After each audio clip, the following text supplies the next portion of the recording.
Ustazah cakap benda ni yang bakal cakap benda ni insyaAllah. Sebab itulah benda yang Ustazah nasihatkan kat diri sendiri juga. Contoh nombor 1. Screen time kamu, ni saya cakap kat diri sendiri Screen time kamu, screen time ni apa maksud dia? Ni nengok benda ni. Nengok TikTok, apa lagi? Cuba bantu jawab. Ya? Macam-macam dalam ni. Dalam ni memang ajaib lah tuan-puan. Macam-macam ada.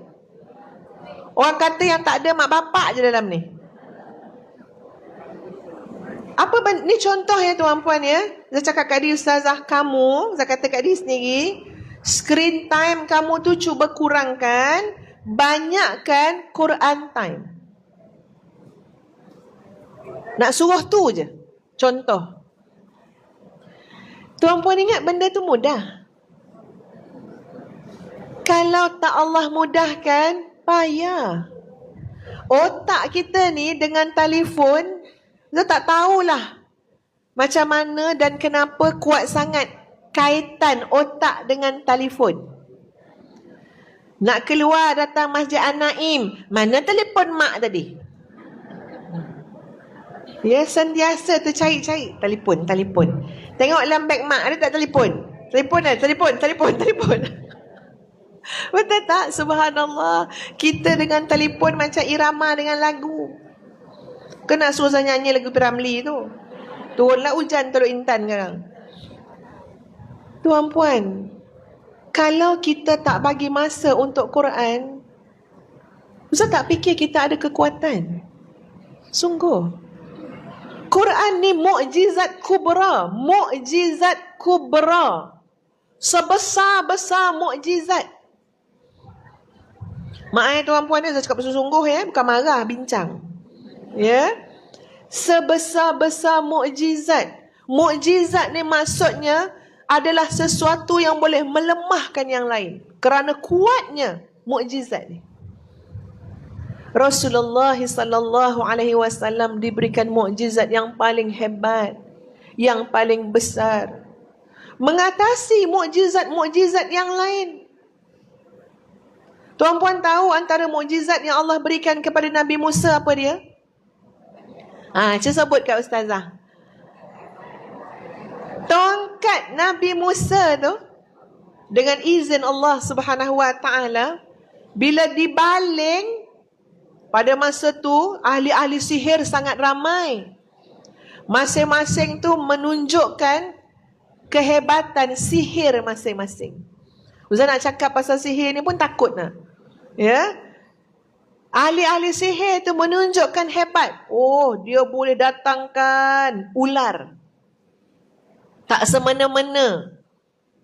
Naik bulu roma acik-acik kan? Tak semena-mena datang. Orang ahli sihir kedua pula, kau ingat kau aja boleh, aku pun boleh. Datang pula, seekor lagi. Ya Allah. Yang ini hitam, yang ini hijau, yang ini merah. Tuan-tuan bayangkan, tengok boleh cerita pasal ni, semua dah jadi macam terkagum-kagum kan.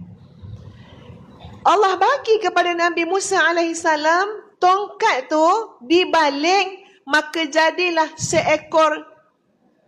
Itulah, you nak nyebut takut. Yang sangat besar lalu menelan semua ular-ular ahli sihir. Besar tak mukjizat tu tuan-puan? Menganga tak tuan-puan dengar? Menganga. Apakah tuan-puan nak tongkat tu? Elok gak tu Ustazah kalau dapat satu tongkat tu. Nak marah-marah kan, baling tongkat tu. Tapi saya nak bagi tahu, inilah kita kena sedar apa dia? Al-Quran lebih besar mukjizatnya daripada tongkat.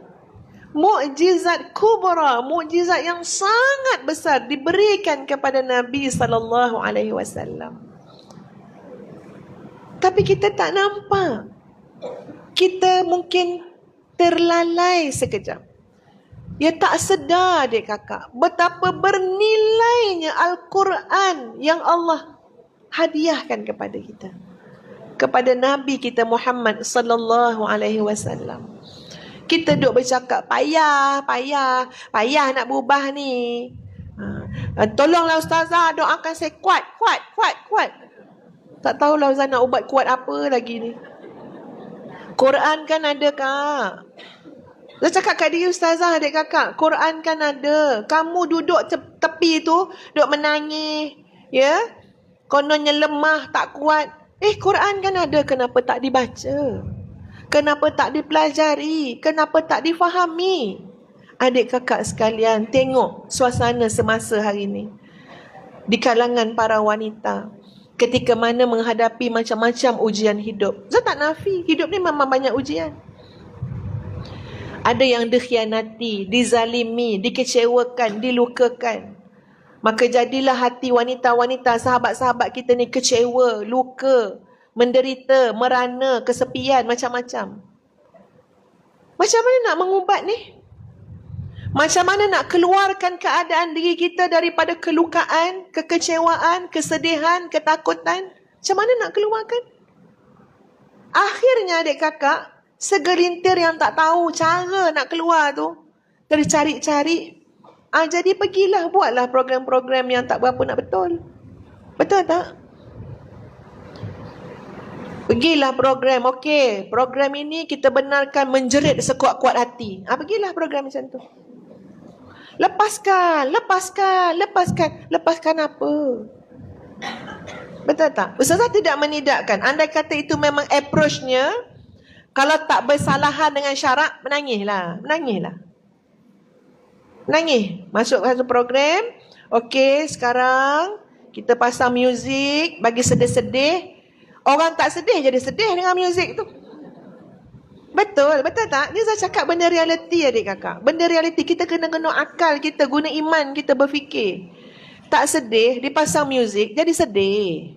Betul tak? Padahal tadi elok-elok makan goreng pisang kat bawah tu.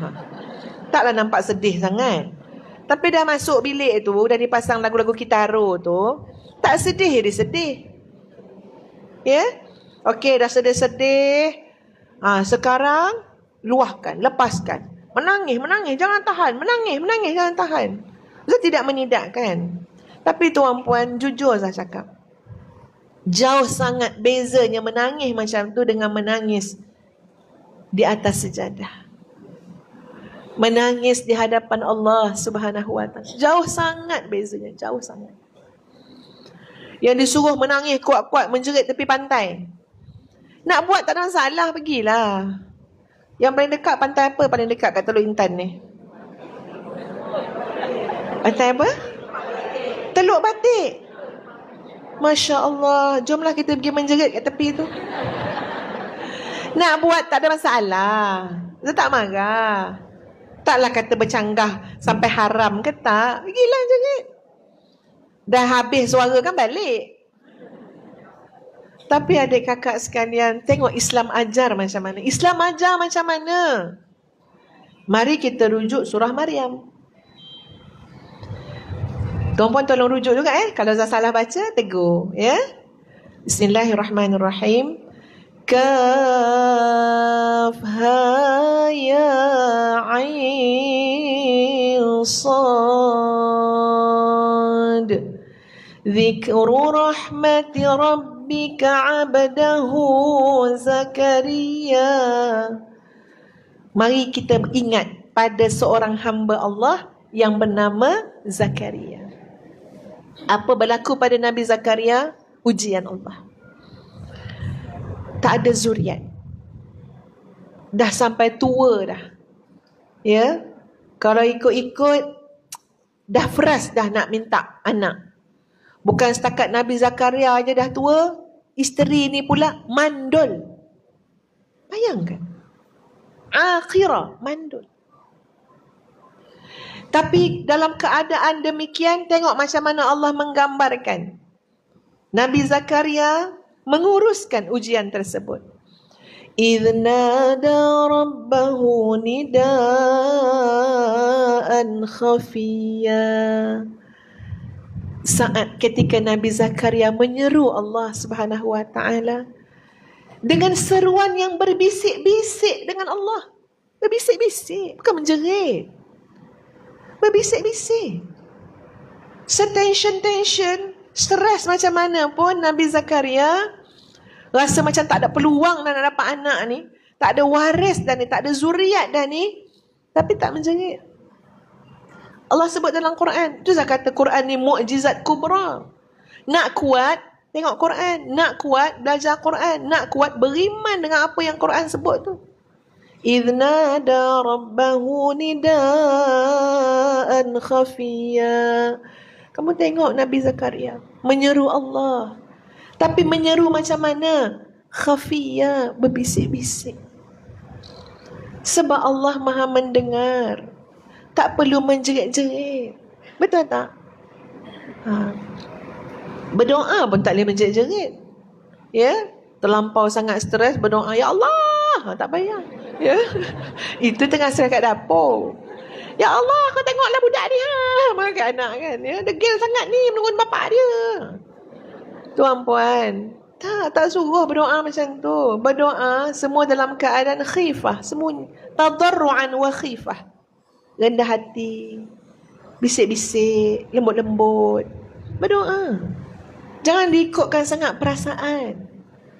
Ya, jangan diikutkan perasaan. Ikutkan perasaan lama-lama. Cuba tengok yang dekat jalan raya ada tulis tu.